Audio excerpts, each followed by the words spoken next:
Do you want to know the most ADHD thing I've done this week? Of course. Got diagnosed with ADHD. Yeah, you did!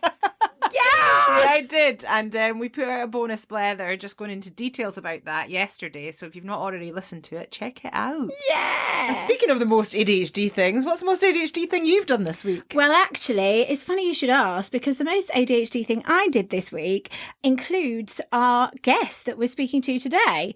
After speaking on this wonderful blether with the wonderful Siobhan of Not So Secretly Sober, she also has a social media content management support kind of company called Outsourced Media. Yeah. And sourced is not sourced, it's sauced. Sauce as in like on the sauce. Tomato ketchup. No, as in booze, because she's not drinking anymore. Off the sauce, outsourced, and you are outsourcing your media to their company. It's genius. And she said that she'd like to gift me a social media session to say like what her advice would be. And we got on the Zoom and she started talking to me about how I was doing more than I needed to do and how I should simplify everything. And my emotional dysregulation got the better of me. And I burst into tears and ugly cried at the lovely Siobhan on Zoom, which is recorded. But it's not recorded to go anywhere. No, it's not going to go anywhere. But thank you to Siobhan for putting up with my emotional problems and lack of sleep problems, and for giving us some amazing, amazing advice of what to do going forward. And we will implement those changes and take your advice. So thank you for that. And thank you so much for what is an incredible chat that we're about to share. Yeah, so I met Siobhan when I was doing some work on myself with a life coach, and I did some group sessions, and Siobhan was in one of the sessions with me. Yeah. So this was back into 2020, I think. It must have been the end of 2020. I kept in touch with Siobhan via social media. Because she's a ledge. Because she's a ledge, and also because I found her sobriety journey really interesting, and I admire her for it. Now she is 4 years sober, and she's going to speak about more of that and how she got there in this episode. So obviously we know, and we've discussed in a previous episode, ADHD versus alcohol, that alcohol misuse can be a common comorbidity of ADHD, and particularly for those people that are undiagnosed or don't even know that they might be ADHD and are struggling, alcohol can be the very crutch that they lean on to sort of self-medicate and social lubricant and all of those things. Particularly with it being Christmas, we thought it was really important to put this episode out now when alcohol consumption is just like considered the norm, and actually it doesn't have to be, particularly if it's having a negative impact on your life and your mental health. Exactly. So let's just get stuck into this interview. And there's a big surprise at the end. There is a big surprise at the end, but you're just going to have to listen to find out what that is. Let's dive in. So let's go and speak to Siobhan. ADHD as females, ADHD AF. ADHD as females, the podcast. Hi, I'm Dawn. Hi, I'm Laura, and we are ADHD AF. AF. Seriously. We are two neurodivergent neighbours who moved to the same street at the same time, at the same age, with the same undiagnosed disability. What are the chances? Since discovering the enormous impact ADHD has had on our lives and the horrifying numbers of missing undiagnosed females, it has become our mission to make some serious noise. We want to use our voices to raise awareness, break the stigma, and share our experiences in the hope that they help others. So join us for a chat, or as it's called up here in Aberdeen, a blether. Trigger warning, we will be covering some really sensitive topics, so please do have a read of the description of each episode before listening. It's important to note that we are not medical professionals, we're not therapists or coaches, we're not qualified to offer advice or support. What we will do is share our experiences alongside resources and information from professionals. We will talk over each other and we will go off topic and forget the point mid-sentence. We are both assigned female at birth, which means that we can only speak from the experience of life as AFAB people. However, ADHD AF is an inclusive space. Whatever your gender, you are very welcome here. Yes, you are. ADHD as females.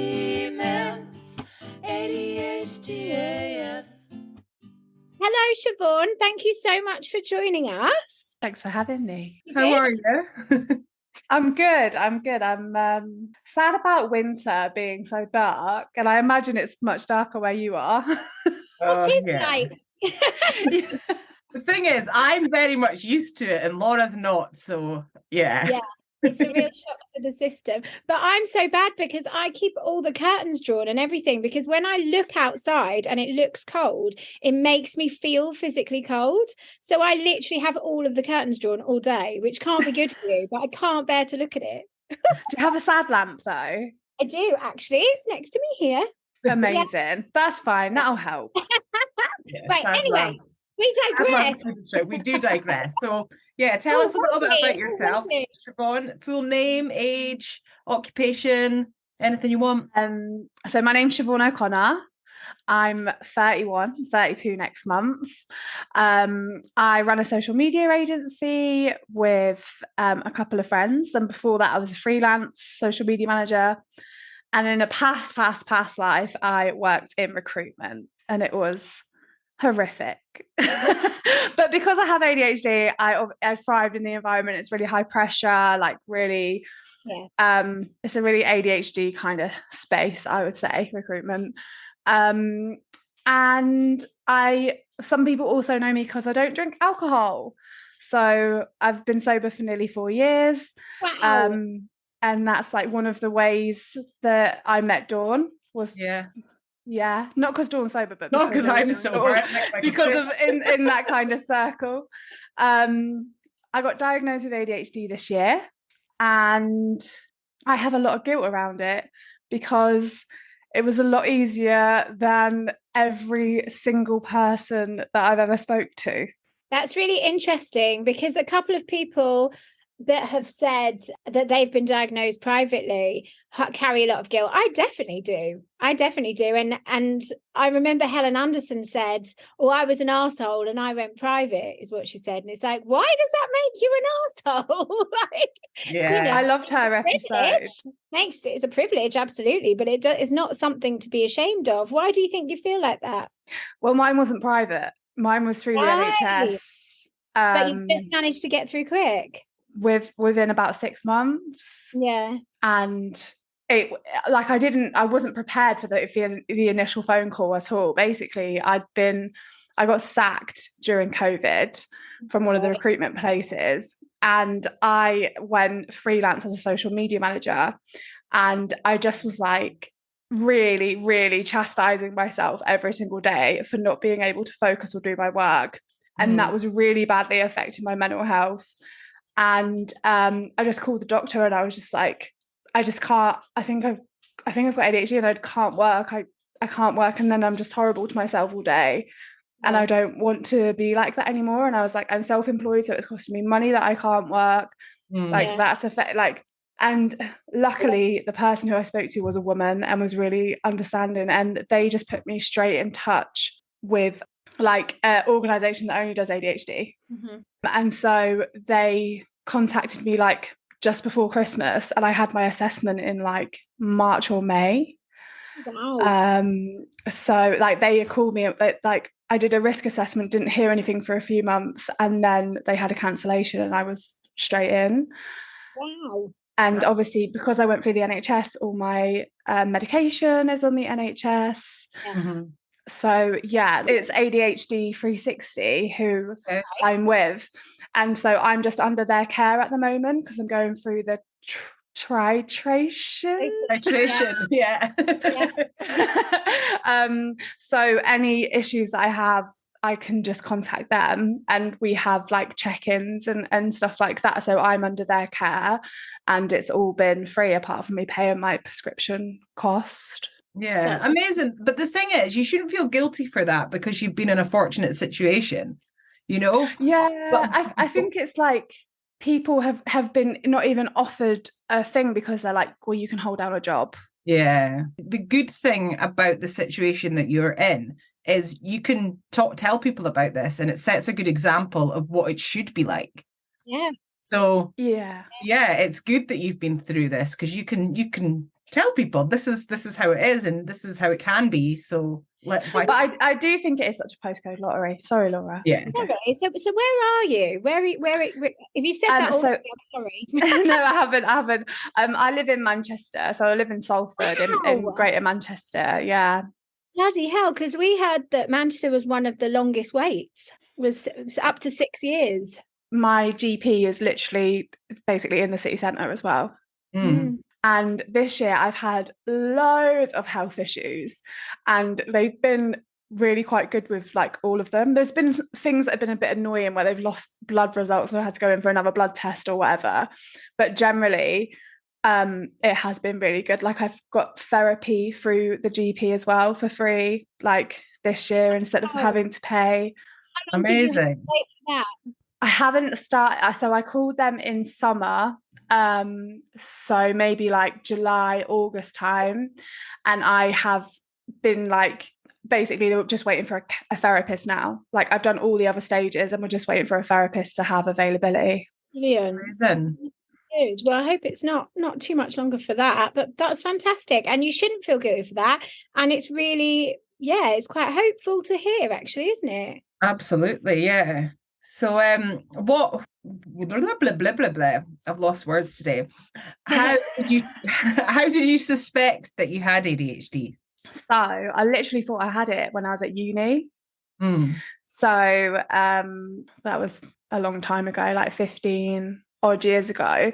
I picked a course that had no exams. So I did theatre at uni and I picked a course that had no exams. I was like, yeah, I've like absolutely bossed this. Like I've escaped exams. How good. And then I realised that I actually was much better at exams than coursework and essays because they are like time pressured and I had to revise at least the night before. And so when it came to sort of like writing these massive essays on my own, I was like, oh my God, like this is really hard. And my third year dissertation, I did like a 10 or 15 minute performance. And I actually did it as a series, like I wrote 10 to 15 different pieces and then at the end merged them all together because that's all I could focus on.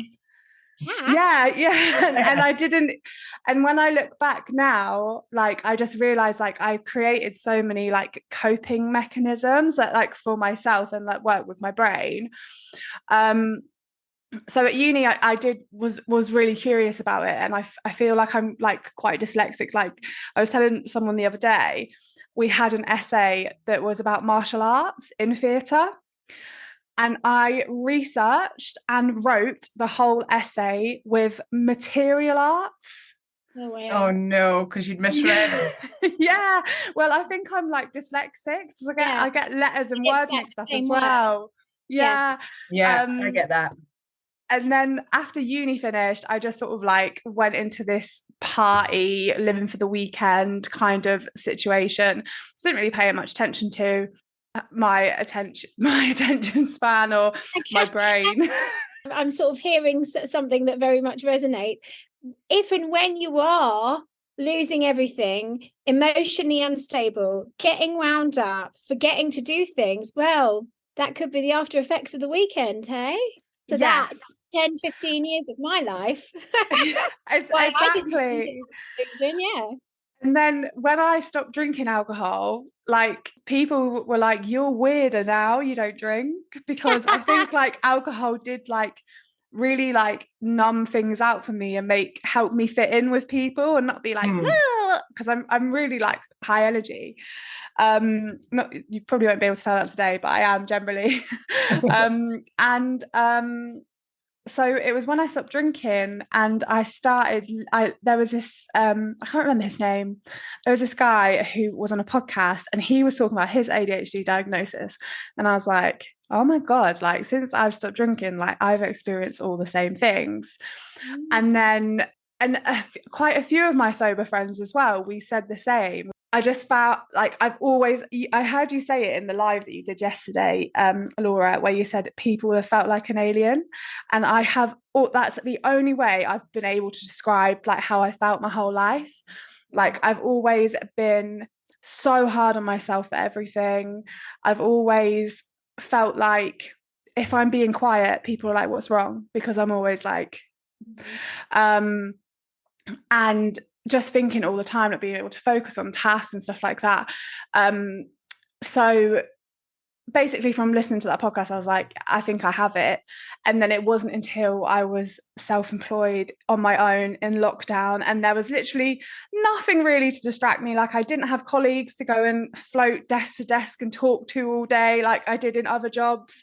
There wasn't anything really to distract me, and I was just like, oh my God, like this is really bad. And it wasn't necessarily just a focus, it's this like the horrendous self-talk that was like the hardest for me. Like it's not as bad now, but that's been the worst thing about my ADHD for me, is just how critical I am myself, when I know that people are of themselves, but I can't imagine that this is how other people speak to themselves all the time. Yeah, it's a funny one, isn't it? I have a friend who always said to me, you're so hard on yourself. You need to stop being so hard on yourself. And it's such a strange thing, because it's like, what's the alternative? How are other people's selves? Like how I don't understand what's different. Do you know what I mean? It's like, what do you do all day then? Yeah, you're not putting yourself down. You don't get anything done if you're not beating yourself up for the shit you haven't. I'm like, that's exactly. That's how you get things done, is if you make yourself feel shit about the things you're not doing, it motivates you to do them, right? I get that.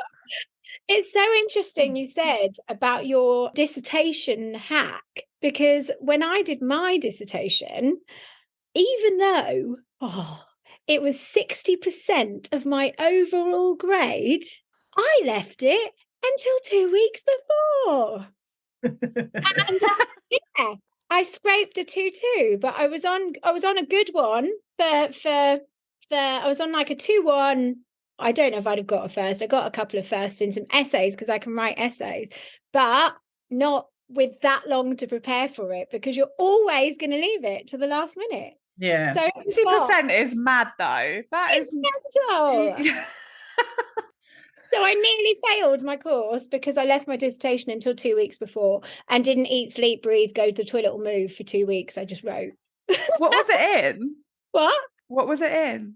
Oh, it was an exploration of the chav as a modern working class stereotype, because it was the year that the word chav went into the dictionary, and I thought it was really fucking offensive and disgusting. So I wrote a dissertation about it and basically failed. Did you do sociology? I did cultural historical studies. Yeah. You were ahead of your time, that was all. Exactly. You were just ahead of your time. That's exactly what it was. Like, out of time as well. Few more weeks into that, I might have scraped it. I've just I know you're going to ask me a question, Dawn, but I've just remembered when we were doing group coaching. Yes. I remember saying in one of the questions that was asked for us, I was like, I'm just so unorganized. Like I literally can't get like stuff done, like normal stuff. And that the person who was doing the coaching, Ali, was like, so what do you mean? She's like, you're literally like the social media manager for this massive business. And I was just like, no, like, and I remember it was in that call that was another time where I like had a light bulb about it. So for those that don't know, obviously our listeners won't know this, but I met Siobhan because the two of us were doing a group kind of coaching thing. What's the course for? It was like a sample group of a course that the person running it wanted to run. So they offered it for free. And confidence and inner, I don't know, I can't remember exactly what it was, but yeah, it was about confidence building and within yourself. And that's how we met, because we were in this course together. Because I just, well, not when I started the course, I was still in this toxic relationship, but then like 2 weeks in, it was like a 4-week course or something. So I missed the second week because of like some issues in the relationship. And then when I came into week 3, I'd ended this relationship. So I was an absolute shambles of a person. But that was just me kind of starting to diving in to figure out what was going on with myself. So yeah, so that's when we crossed paths. Yeah, so there you are. But anyway, we digress. So we're going to ask you how the diagnosis process was, but we've already kind of covered that. So Sorry, go on. Did you have to show proof? No. So there you No, and it would have been really difficult for me because I actually went into care. I went into care when I was 9, and so both my biological parents are dead, and so I wouldn't have had any of the primary school stuff, and then the secondary school stuff I did would have been able to get, but I went into care when I was 9, and then my mum passed away when I was 14, so there was lots of turbulence, and so I feel like the times that I was really naughty in school, I was always given a free pass because of stuff that was going on at home. So this is a complete segue, but I remember being at school, and it was in my favorite lesson, drama, and we were doing this exercise where we had to lay on the floor, and the teacher, who was my favorite teacher, was like, and why do you think we're doing this exercise then? And I was like, because you couldn't think of anything better to do. She was like, get out now. That sounds like me. That's what I was like at school, and absolutely, I talk back and just I was awful. Yeah, so I didn't have to give any proof, but if I did, it probably would have all been there, but I didn't have to give any proof. That's so interesting though, isn't it? That's one of my things is why does there have to be proof? Because like you say, that documentation might have been wrong. You're not in a position where you would have that from your parents. I'm so sorry. And also, in my case, I didn't talk back, but I was fucking masking. I think as well, people's own bias would get in front of evidence anyway. So when I told people in my family that I think I have ADHD, and when I got diagnosed, they were actually like, well, you're not a little boy. People's biases wouldn't help that with any of that documentation anyway. That's it. And it is. It's like, it's gatekeeping, isn't it? It's like all these people that have the power for your diagnosis. And it's like, well, I know me better than all of those. And did you have to give proof, both of you? So school reports, my educational psychologist report from the uni, a friend to contact them, someone that I've known since childhood, and someone else to fill out a form. I don't have any friends since childhood. Yes, most people do. And the thing is, people with ADHD find it hard to keep friends, by the way. Exactly. Yeah. Oh my God. And we're talking about adult diagnosis, right? So if you were 50 or 60, it's less and less likely that you're going to have anybody that knew you from childhood or any school reports. And then what? Yeah. So I was private up here in Aberdeen, and I didn't have to show shit. And it was one conversation, 1 hour over the telephone. So why is there such disparity, even in the private sector? Yeah. Mine was the same as yours. It was maybe 2 hours, because they did the assessment in 2 parts, one for hyperactive and one for the other one. Inattentive. Yeah. Inattentive, yeah. Ironic that I don't remember what inattentive is. I have combined, by the way.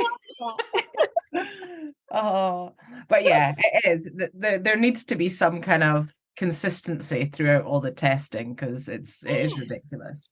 What do you think undiagnosed ADHD has cost you? So much money. So much money, so much dignity, so many friendships, because for me, I've always been the person in the group that has said what everyone else is thinking, but don't have the balls to say it. Yeah. People often gauge my tone as aggressive when I literally am just saying you're a dick, but that's fine, let's move on. Yeah. And then that's me, I've processed it, then it's done. And people are just sort of left in my wake of these truth bombs that I tend to leave in places. I think my drinking was really related to my ADHD. So a bit of context on that was I wasn't an alcoholic. I didn't drink alcohol every day. But when I did start drinking, I didn't know when to stop. So most weekends I would go out and I prided myself on being the last man standing, going out till 6, 7, 8 in the morning. and then I would just write off my whole weekend. And the risks that I would take when I was drunk, and even when I wasn't, was a lot. Like, and the reason I stopped drinking, because it got to the point where, like, I'm really funny and I could not tell those stories in a funny way. Like, they were just scary and horrible, and I had a lot of shame and guilt around them. But yeah, so much money, like all the hobbies that I start and never finish. And I think, like, the hardest one for me is friendship. Like, I genuinely don't really have any friends from school. I didn't have a group of friends that I like hung out with. I would sort of like go from group to group. Like, and even now, like, all my friends are like friends that I have, like one-to-one friends, rather than a group of friends. And again, it's taken a lot of me sort of like deep diving into like personal development to be able to explain to people, like, if I seem like I'm overreacting to you about something, it's because of this, this, and this.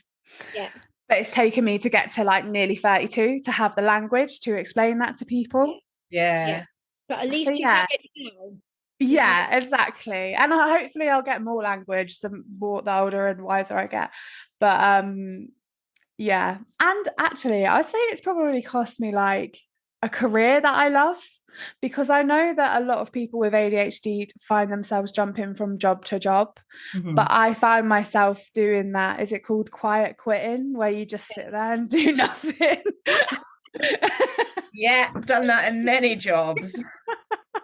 And I have this isn't even funny, like, I have a massive problem with authority, and that's probably why I'm like self employed now.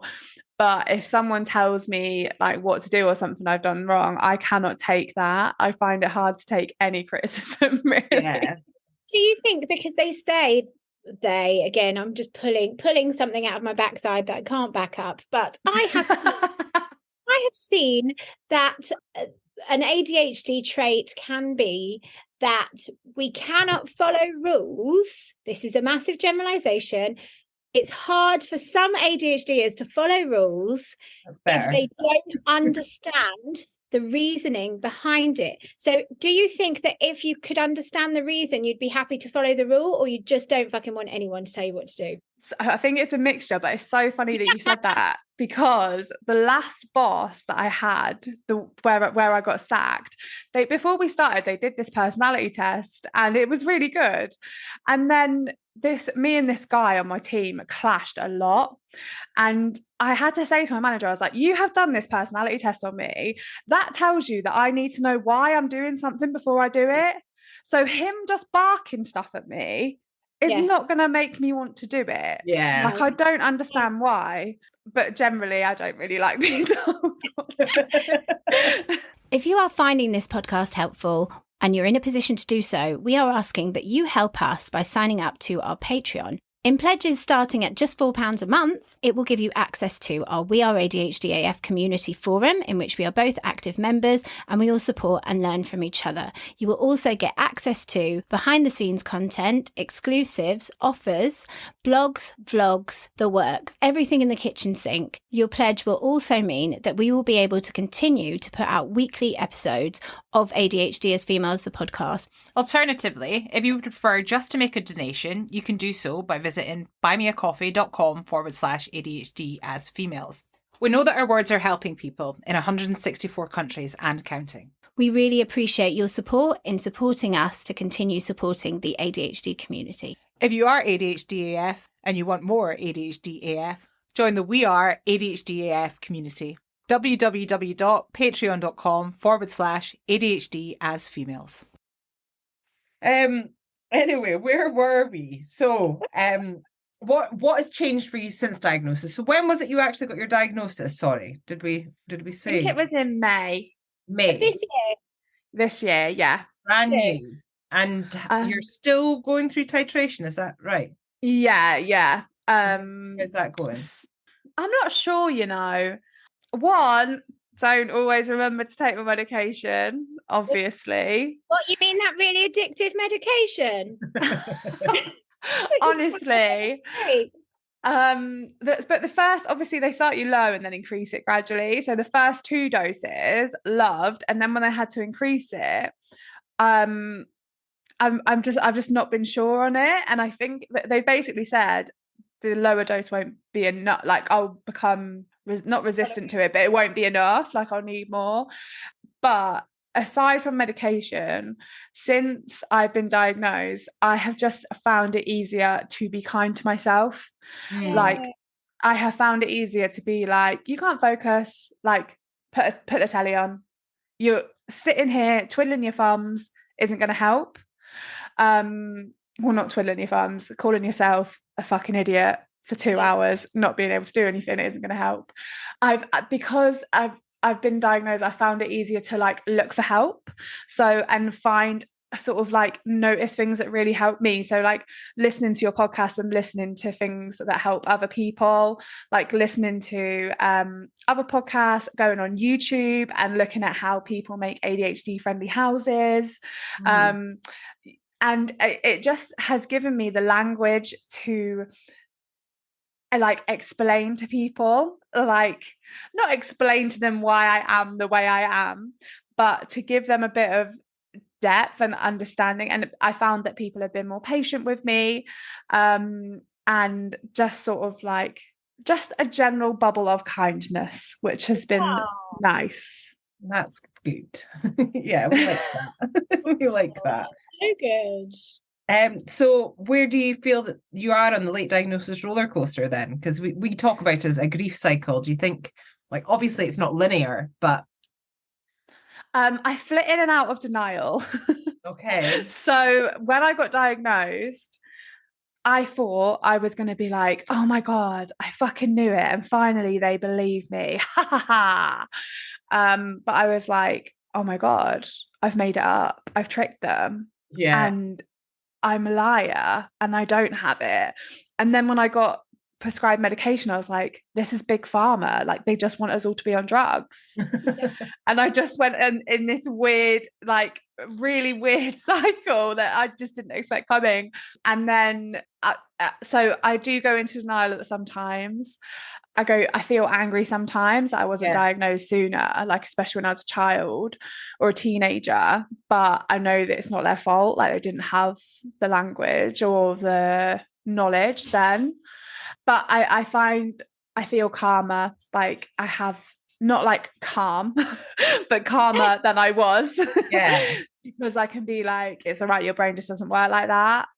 Yeah. Like it's okay that in a theatre when it's nearly the interval you want to like get up and leave and you're like, oh, it's okay if when people are rattling rappers behind you, you want to punch them in the face because you're more sensitive to noise and like being overstimulated. So yeah, generally feeling a bit calmer and a bit more at peace with my brain. Good. Yeah, that's amazing. So obviously you've had a little bit of an easier kind of ride through the diagnosis process, but if you could make any changes to that process, what would they be? I think this will probably make a lot of people laugh who can't even get the initial care, but like a bit of aftercare that's more than medication. Yeah. Like I said, that denial probably would have been stopped by a conversation that would have took 5 minutes.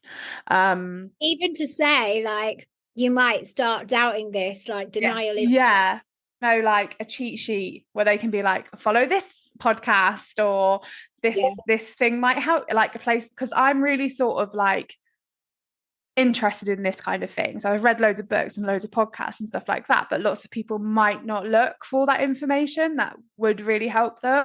Yeah. Well, that's pretty much it. So what I wanted to speak about was obviously we talk about your platform and the fact that you're sober and have been for 4 years, which is incredible.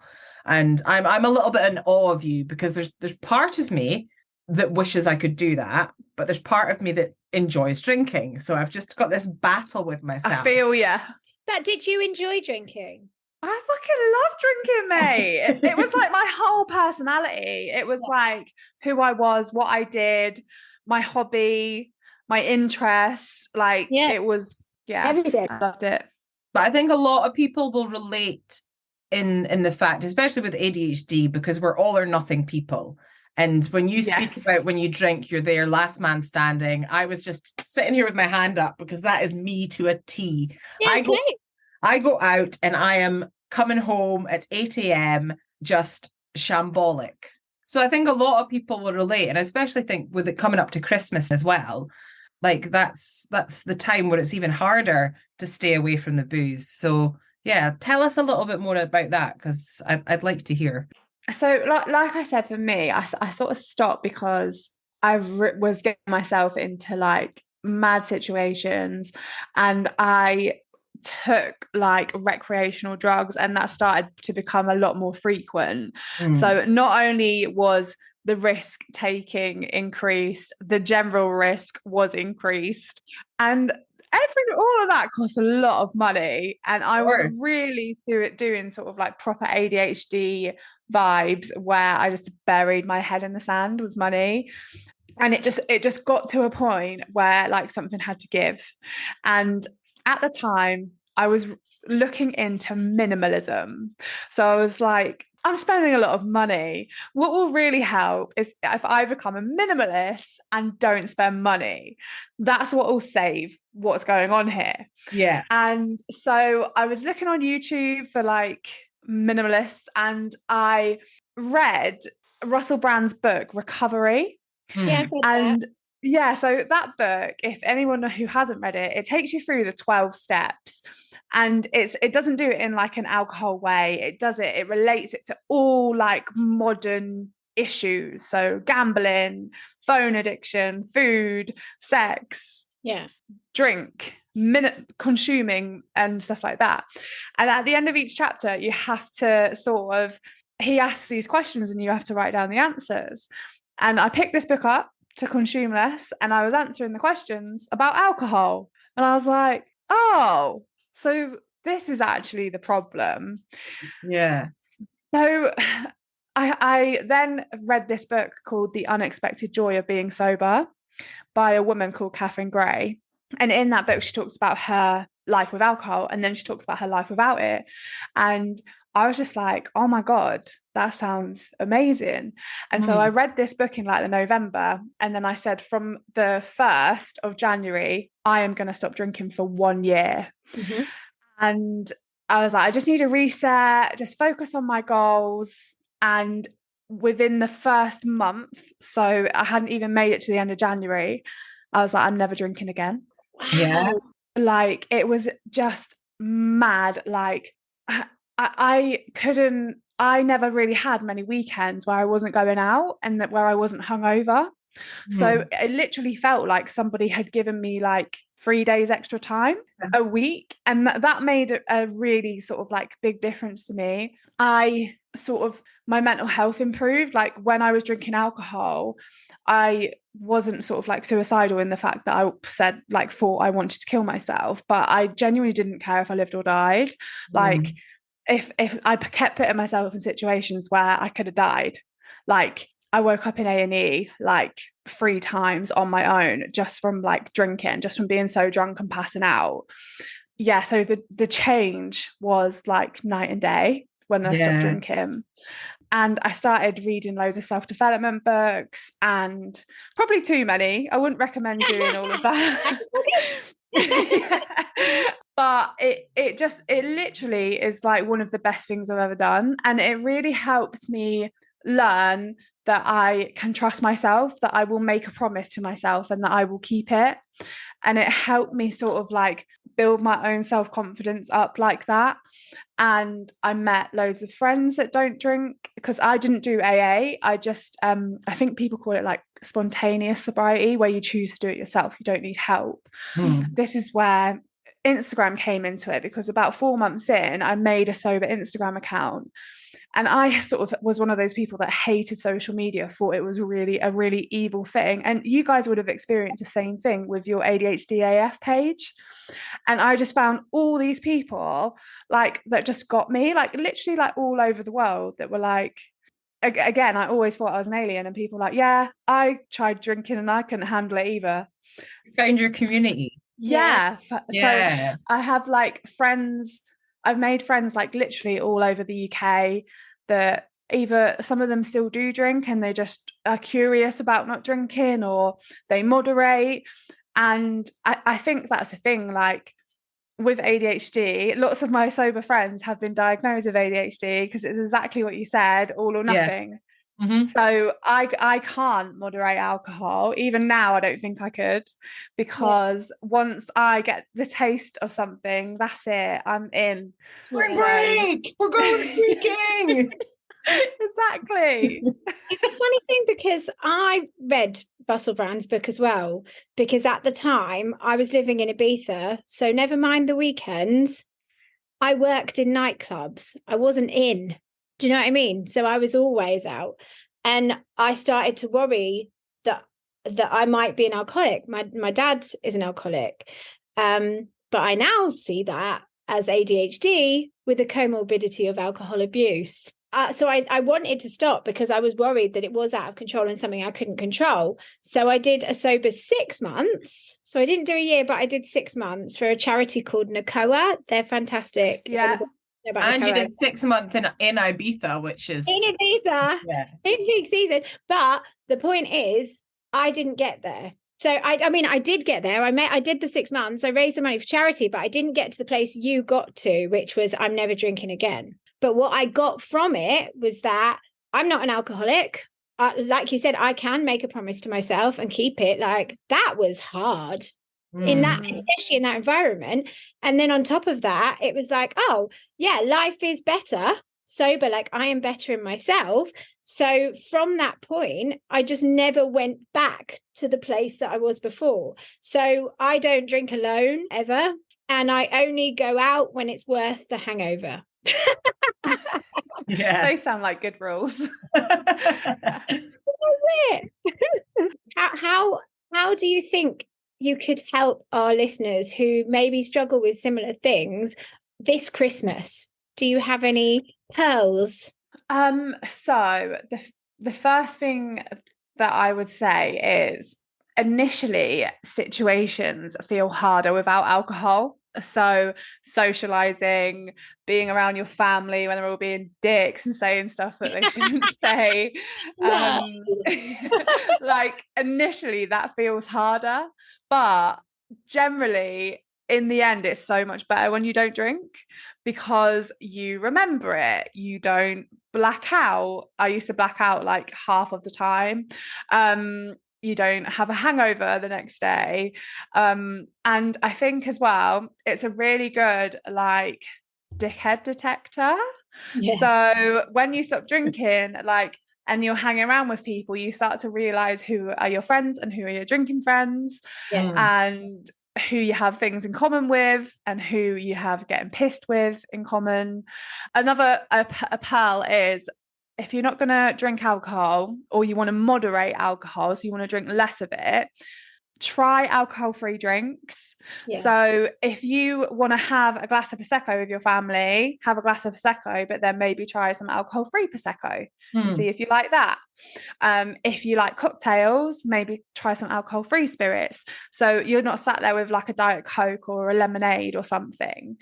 If make yourself something nice in a fancy glass. Yeah, exactly. Yeah. And you will still be spending, you would spend money on alcohol, so why not spend it not on alcohol? I also think like if you do want to go like completely not drinking, look for other sober people on Instagram or in your local area. Like, there's loads of sober meetups across the UK now, where you'll meet friends and you can text and be like, oh my god, everyone's pissed, like I've come to my bedroom for a bit of sanctuary. Yeah.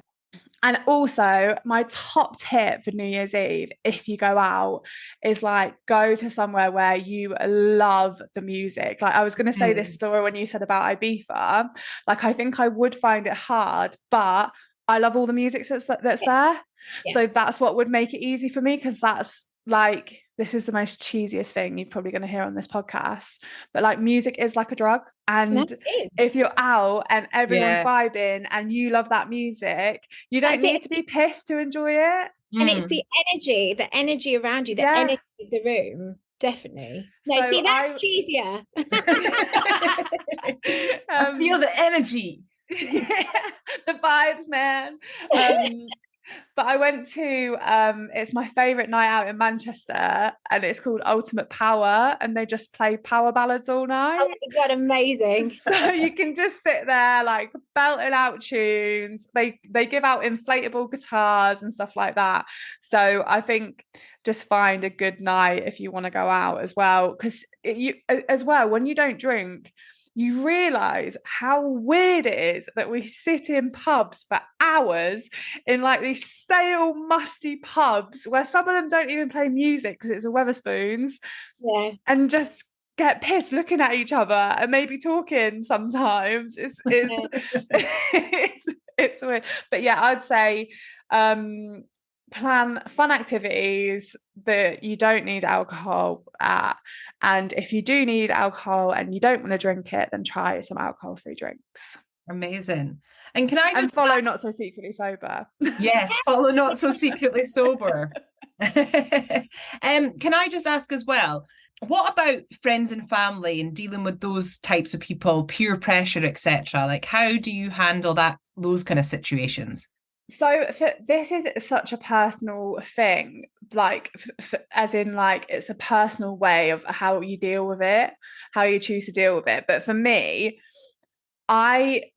this is probably an ADHD thing, actually, looking at it now, oversharing.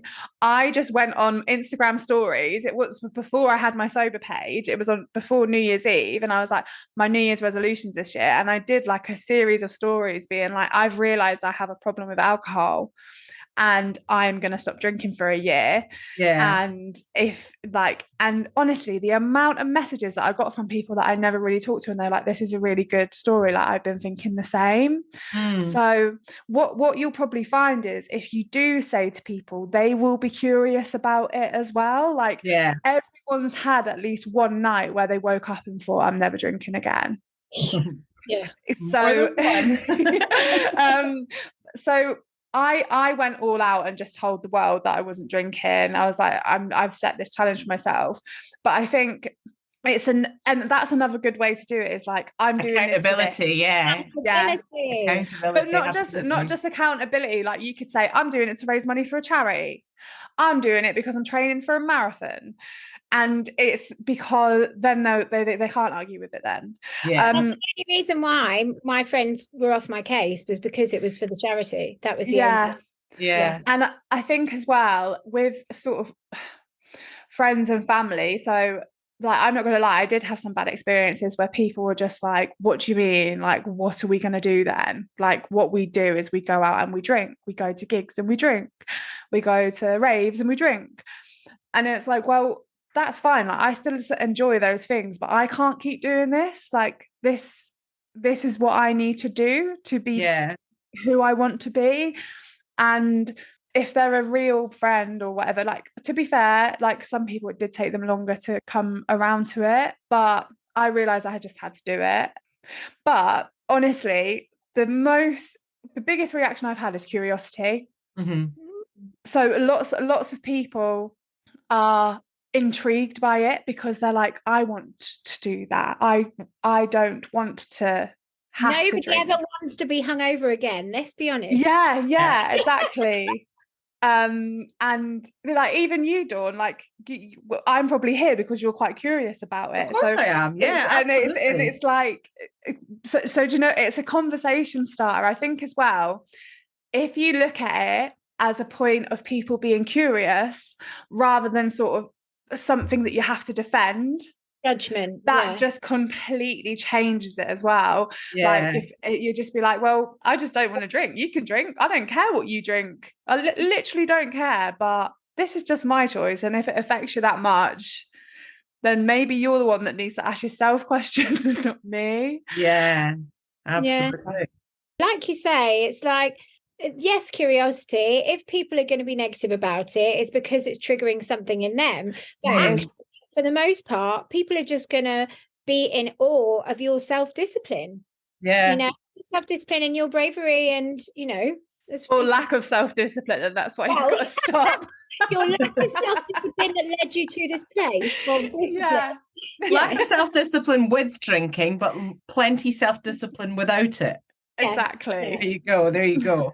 Well, I'm contemplating having a sober Christmas this year, so yeah, I've not had a drink since Halloween. Yeah, that's amazing. I used to, honestly, my Christmas tradition is my family live in Cornwall. I'd go home for Christmas. I would go out on Christmas Eve, get absolutely fucked, not be able to like do anything on Christmas Day because I was so hungover. Like one Christmas, I even threw up my Christmas dinner. It was horrific. And when I've been sober at Christmas, it has been so nice. Like going around and doing all the cheesy Christmas stuff, like seeing the Christmas lights, being able to keep, the cheesy stuff, like being able to keep your Christmas dinner down. Do you know what? I once came in very, very, very drunk on Christmas Eve and helped myself to the Christmas ham and cut my hand open. Oh no. Yeah. Christmas Eve, sliced my hand. So there was blood on the ham, there was ham gone, there was all sorts of calamity. Yeah. Bad. No ham in Laura's house on Christmas Day. Oh no. Yeah, I think we've all had some disastrous drunken Christmas stories, but yeah, maybe I'll have no drunken disastrous Christmas stories this year. Is that a maybe or is that a decision? Well, fuck it. I'm saying it here and I'm saying it now. I'm having a sober Christmas. I'm doing it. There we go. That's it. I'm committed now. I'm fucked. Or not. You're not. No, I've been thinking about it, and why not? Why not just say it live? Well, if you give it a go and you don't like it, then you don't have to do it again. Well, exactly. It's worth a try. You are so much fun, and you've got your lovely nieces, and you can be like an actual kid at Christmas. Yeah. You probably would actually have more fun. Yeah. Yeah. This is it. So yeah, fuck it. I'm doing it. I'm doing a sober Christmas, and we'll see where that takes me. I can't wait. I'm kind of like, the way I feel at the moment is because I've not drank since Halloween. I'm just like, I might as well continue this. Absolutely. So that's it. Me announced live on air. Dawn is going to be sober for the rest of this year. Yeah. Amazing. There we go. And then you could do dry January. You could do like a little. Well, we'll see how it goes. So, like, because it's always nice to have a finish line. If you were going to stop, would that be like stroke of midnight on New Year's Eve that you would have your drink to toast in the new year? Well, no, I'm not sure. Like, I probably won't be doing anything for New Year anyway. I'm a bit of a bore at New Year these days. I'll probably be working or something. But yeah, I'm gonna say I'm gonna go sober for the rest of this year. But I'm not going to put an end date in or anything in, but just for the rest of this year, and then we'll see what happens. Good. If you want me to send you any book recommendations or drink recommendations. Although like I'm rubbish at reading books, so if I can get it in audio form, audio books. Yeah, if we can get it in audio form, then absolutely. Yeah. But there we are. That's exciting. Good on you, Dawn. That's very exciting. You have been toying with the idea literally since we started the podcast. Yeah, so I have, and you need to scratch that itch. Yeah. Absolutely. And that was part of the reason I was like, I need to get Siobhan on. And then when you obviously said that you'd had ADHD, I was like, well, this is even more of a reason, So yeah. But I'm glad I reached out because it's been amazing talking to you. Really been lovely to meet you. And thanks for having me. And I think a lot of our listeners are going to really like a lot of what you've had to say. So yeah. Been great. Thank you. I feel like I haven't really said anything. No, I feel like I've spoke loads and none of it has meant it. No, you said loads. But before you do go, we have to ask you the old question of what is the most ADHD thing you've done this week? Oh, I did nearly punch someone in the theatre for rattling crisps behind my ear. Like, we had the interval. Like, do you have this like sensory issues? Yeah. Like, I can't stand it. Like, people chomping, people like any noise. Like, if my boyfriend is scratching his leg, I'm like, stop it. And we were I went to the theatre by myself on Saturday. I just took myself on a little solo date. Nice. And it was The Lion King. It's in Manchester at the minute. And there was the interval. So there was about 20 minutes to half an hour where you could have ate what you wanted. No one would have cared. No one was in their seats. Eat your little crisps in their rattly wrapper, that 20 minutes. So when the show starts again. So 2 people got evils from me. Yeah. Well, you gave them the death stare. Oh, they got the death stare. And I do genuinely find fit is really hard now. And I don't know if it's the lockdown or I'm just more aware of how hard I find it. But when something's happening, no one can sit still or like cannot eat for an hour. Yeah. I just lose my mind. Yeah. But yeah, it's been lovely speaking to you. Thank you for joining us. Thanks for having me. How amazing is she? So lovely, isn't she? Literally love the woman. Yeah. Thank you so much, Siobhan. It's an absolute pleasure to speak to you. And thank you again for supporting me through emotional times. And thank you for giving me the courage to go sober for Christmas. Donnie is sober this Christmas. Yeah. And this episode was recorded a little while ago, but when I agreed to this, I'd already not had a drink from Halloween weekend. Yes. And I still haven't had a drink since Halloween weekend. I've been on the No Secco and I've been trying all the alcohol-free drinks out there to see we popped the cork of the No Secco when you finished your term, got all your assignments in. Yeah, that's it. So I'm going to have a sober Christmas. I don't know when I'll drink again, if I'll drink again. That I'll see how I feel at the start of the year. But I think with my diagnosis, with starting the medication, it's a new chapter, and who knows what's going to happen going forward. Yeah, exactly that. And I think the point is that you pulled the plug on something that wasn't serving you. Mm-hmm. That's the point. It's like, you don't necessarily have to do this forever. You just take it as it comes. When you take the medication, you might feel different in yourself. You might, who knows, whatever. But the point being is, at the time, it was having such a knock-on effect because as we've discussed in that previous episode, ADHD versus alcohol, it does affect our brains differently. And it's predominantly for both of us, it's the knock-on effect a few days later. Yeah. It's not just the then and now or even the crippling anxiety. Yeah. It's the, Tuesday, Wednesday when you're feeling quite depressed. And when you've not been able to do any of the things you set out to do because you ruined it by one night of drinking. Yeah, exactly. Which wasn't even worth it. Whereas, at some point, because obviously when I did the sober 6 months, it's because I couldn't get off the horse. It was literally like, that was my life and I was going out all the time. And now, having had that 6 months off, it made me confirm in my mind the fear that I had that I might be an alcoholic, that I wasn't, and that I could do it. And then after that, realising the benefits of not being hungover every single day, like I was for about 20 years, that I could get more done. And the difference it made. So now I just pick my battles. And that might be the case for you, only have a drink if it's really, really worth the hangover. Yeah. Yeah. So we'll see what happens going forward. But as of today on this episode, I will be having a sober Christmas. Exactly. I'm quite looking forward to it in a weird way, actually. Yeah. No Christmas hangovers, not being able to look your family in the eye. That'd be nice. Don't get me wrong. I might be making a boozy pudding. Oh, God. Oh, but that's funny, isn't it? We went for dinner. Our lovely neighbour Tina made the most incredible pudding. Oh, it was so good. It was so good. It was like a Nigella recipe made out of panettone, but it was kind of like tiramisu, but it wasn't. Anyway, look it up. It's amazing. We're going to make it forevermore, aren't we? Yeah. But we both felt pissed.